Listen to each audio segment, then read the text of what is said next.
নমস্কার বন্ধুরা, মায়ের হেসেলে সবাইকে স্বাগত। আজকে আমাদের রেসিপি কাতলা কালিয়া। অনুষ্ঠান বাড়িতে কিন্তু আমরা কাতলা কালিয়া রেসিপিটা খেয়েই থাকি, আমাদের সকলের ভীষণ ভালো লাগে। কিন্তু সেই একই রেসিপি আপনারা বাড়িতে কিভাবে বানিয়ে নেবেন সেই রেসিপিটাই আজকে আমি আপনাদের সঙ্গে শেয়ার করব। তাহলে চলুন শুরু করা যাক আজকের ভিডিওটা। আমি এখানে 5 পিস কাতলা মাছ নিয়েছি, গাদা আর পেটি দুটো মিলিয়ে নিয়েছি। আর এখানে সামান্য একটু নুন, হলুদ আর একটু সর্ষের তেল দিয়ে প্রথমে আমরা মাছটাকে ম্যারিনেট করে রেখে দেব। মাছটাকে ম্যারিনেট করে 10 থেকে 15 মিনিট আমরা রেখে দেব। তারপর গ্যাসে একটা কড়াই বসিয়ে দেব। কড়াইটা গরম হয়ে গেলে দিয়ে দেব বেশ খানিকটা সর্ষের তেল। আমি এই রান্নাটা সর্ষের তেলেই করব। সর্ষের তেলে রান্নাটা করলেই কিন্তু স্বাদটা বেশি ভালো আসবে। আপনারা চাইলে কিন্তু সাদা তেলে করতে পারেন। এবার তেলটা ধোয়া হোটা গরম হয়ে গেলে সামান্য একটু নুন দিয়ে আমি ভালো করে কড়াইর চারিদিকে নুন আর তেলটাকে মাখিয়ে নেব। তারপরে আমি মাছটাকে হালকা লালচে করে একটু ভেজে নেব। খুব লালচে করে ভাজবো না, একটু হালকা লালচে করে ভেজে নেব। যে কোনো মাছ ভাজার সময় কড়াইতে যদি এইভাবে একটু নুন দেওয়া হয় তেলের মধ্যে, তাহলে দেখবেন মাছ ভাজার সময় কড়াইতে অনেক সময় লেগে যায়, সেটা আর হবে না। আমার মাছগুলো ভাজা হয়ে গেছে, আমি এবার সাইডে তুলে রেখে দিলাম। আমি দুটো ব্যাচে মাছটাকে ভেজে নিলাম। এবার ওই তেলের মধ্যেই আমি 4টে লবঙ্গ, এলাচ আর 2টো লবঙ্গ আর একটা দারচিনির টুকরো আর 4টে এলাচ আর একটা তেজপাতা আমি এখানে ফোড়নে দিয়ে দিলাম। গ্যাসটাকে একদম লোতেই রেখেছি। ফোড়নের যে একটু মিষ্টি গন্ধ বেরোতে শুরু করবে তখন এখানে দিয়ে দিলাম বেশ কিছুটা পরিমাণে কুচনো পেঁয়াজ। এখানে একটা বড় সাইজের পেঁয়াজ আমি মিহি করে কুচিয়ে নিয়েছি। তারপর চিনিটা যেন একটু সুন্দর ক্যারামেল হয়ে যায় তার জন্য এখানে দিয়ে দিলাম একটু 1/2 চামচ মতন চিনি, যাতে পেঁয়াজের রঙটা সুন্দর হয়ে, চিনিটা ক্যারামেলও হয়ে যাবে আর পেঁয়াজের রঙটাও একটা সুন্দর এসে যাবে। দেখুন কিছুক্ষণের মধ্যেই পেঁয়াজটা কিন্তু সুন্দর লালচে ভাজা হয়ে গেছে। তারপর আমি এখানে দিয়ে দিলাম 1 চামচ রসুন বাটা, 1 চামচ আদা বাটা আর ঝালের জন্য দিয়ে দিলাম কাঁচা লঙ্কা বাটা। ঝালটা অবশ্যই আপনাদের স্বাদ অনুযায়ী দেবেন, যে যেরকম ঝাল পছন্দ করেন। তারপর গ্যাসটাকে একদম লো টু মিডিয়ামে রেখে ভালো করে মশলাটাকে একটু কষিয়ে নেব। মশলাটা কষানো হয়ে গেলে আমি এইখানে একটা মিডিয়াম সাইজের পেঁয়াজ বেটে নিয়েছি। এবার পেঁয়াজ বাটাটা দিয়েও ভালো করে একটু কষিয়ে নিতে হবে যতক্ষণ না পেঁয়াজের কাঁচা গন্ধটা চলে যাচ্ছে।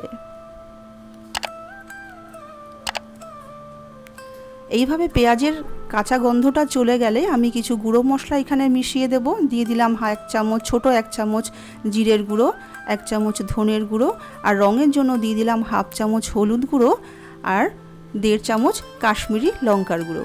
কাশ্মীরি লঙ্কার গুঁড়োটা অবশ্যই দেবেন, তাহলে কিন্তু অনুষ্ঠান বাড়ির মতন কালারটা এসে যাবে। এই কাশ্মীরি গুঁড়ো লঙ্কাটা দিলে ঝাল হবে না, কিন্তু গ্রেভির কালারটা কিন্তু খুব সুন্দর আসবে। এইবার গুঁড়ো মশলাগুলোকে দিয়েও ভালো করে আবার একটু কষিয়ে নিতে হবে।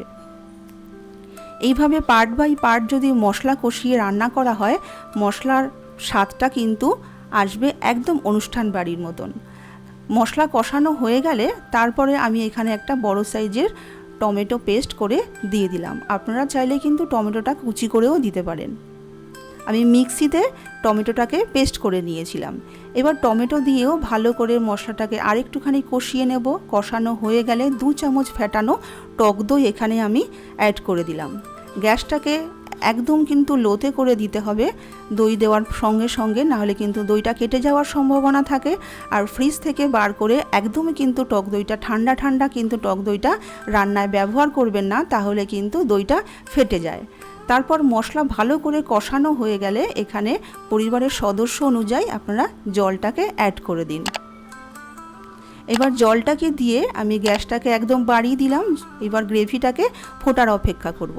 স্বাদ মতো নুনও এখানে অ্যাড করে দিলাম।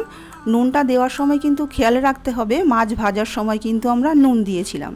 এইবার গ্রেভিটা ফুটে উঠলে আমি মাছগুলোকে দিয়ে দেব।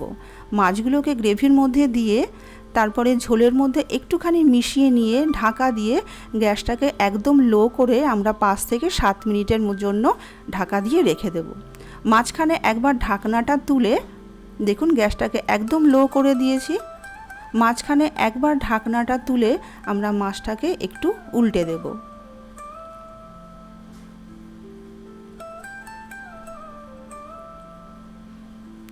তারপরে আবারও ঢাকা দিয়ে রেখে দেব। 5 থেকে 7 মিনিটের মধ্যেই আমাদের গ্রেভিটা তৈরি হয়ে যাবে।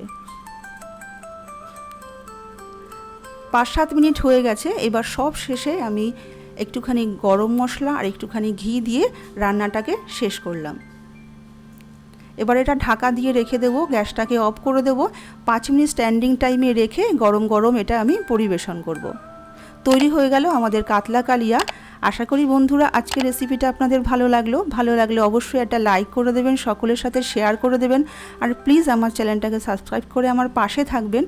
আজকে এইটুকুই, দেখা হবে আবার অন্য কোনো ভিডিও নিয়ে। নমস্কার।